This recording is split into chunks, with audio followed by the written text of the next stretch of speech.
one, we go rock forward, forward, roll, up. Yes. So have you taught at ML before or no, I haven't. Right? So this is your first time? Yeah. Yeah. So are you like a little bit nervous, or are you kind of like I'm used to it? It should be alright. So you go 8, we're gonna go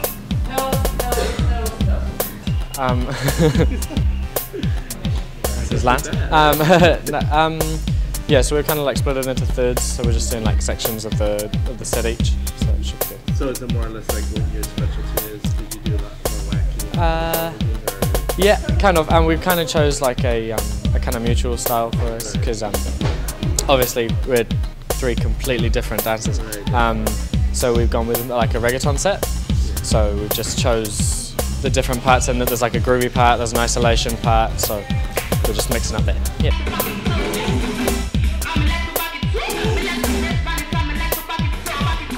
I've always kind of been a performer. It was never a dancer as such. I was always into like singing and acting, more so, but always performing. And then I moved to New Zealand because I was previously from the UK, and then I started dancing at school, and then my dance teacher told me to join an academy, and then I started to find out about the Palace in Paris, and I was just amazed and started taking classes, and then I joined. I was 12 when I left the country, so it was just school stuff and basic like competitions and nothing serious. Yeah. Okay. Yeah. And then was it pretty much not a culture shock, but was it kind of hard to get into the groove of New Zealand, or you were familiar with being in New Zealand? It was kind of the whole dance scene was fresh to me, so I think it was good that I hadn't started before that, and we got locked into like a certain style or a way, so I just kind of molded as I went. Yeah.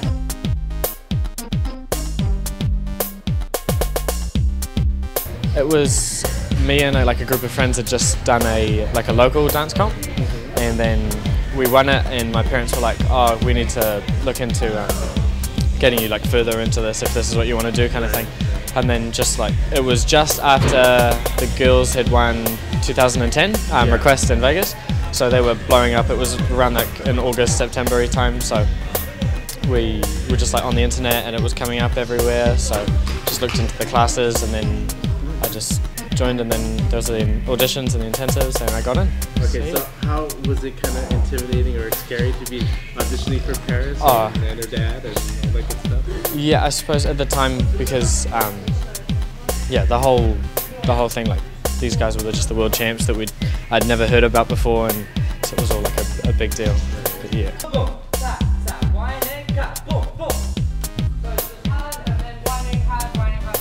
I think Paris always chooses on like passion, on what she sees. She won't just choose someone because of pure dancing ability.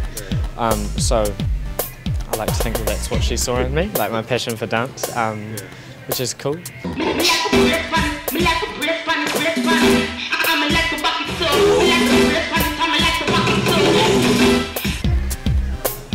I don't really have a per se. Yeah, I like to think that I have like a spectrum, because there's a lot of what people don't see of me, they see from like the world stage and stuff, which is I'm really into more so like contemporary style sets, and yeah, like I find this median I have of like a kind of like a girly gangster kind of thing going on, and then like also in like the contemporary sets and like stuff like that. Or kind of like how some people have bullshit heels. Pretty much, yeah.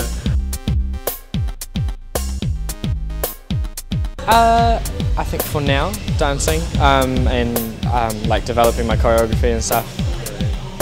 But if an opportunity came up which involved like theatre or something, I'm sure I'd probably take it, because I love all of that kind of stuff.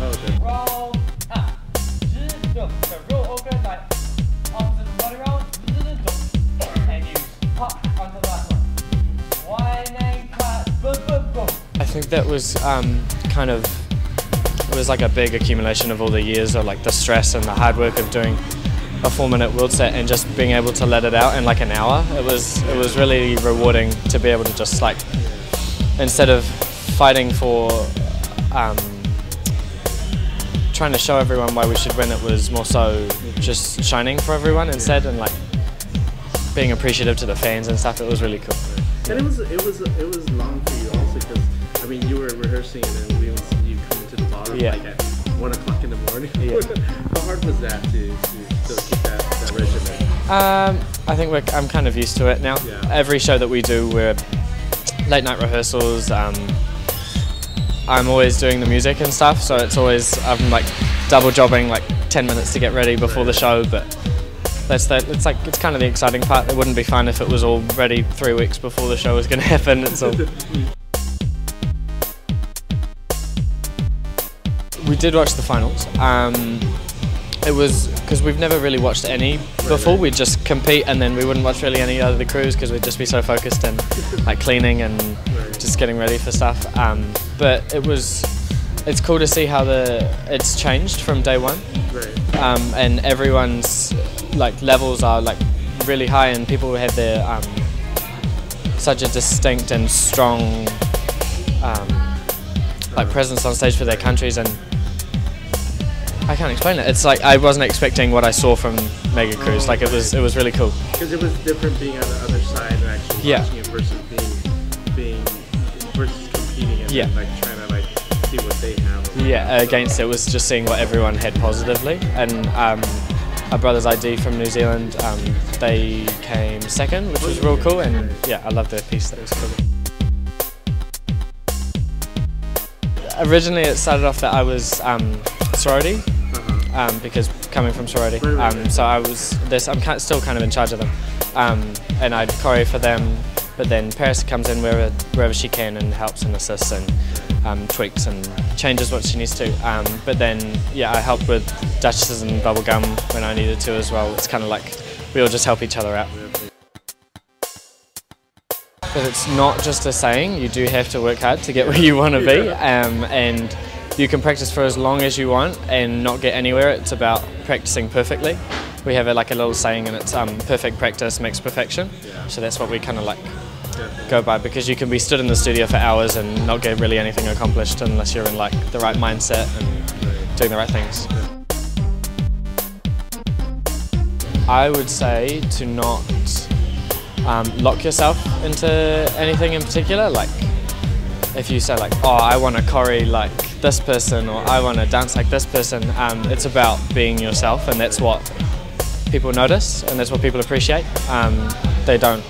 I don't think people enjoy copies unless it's like, just to be unique and explore that and find what's special about that and take that and grow with it.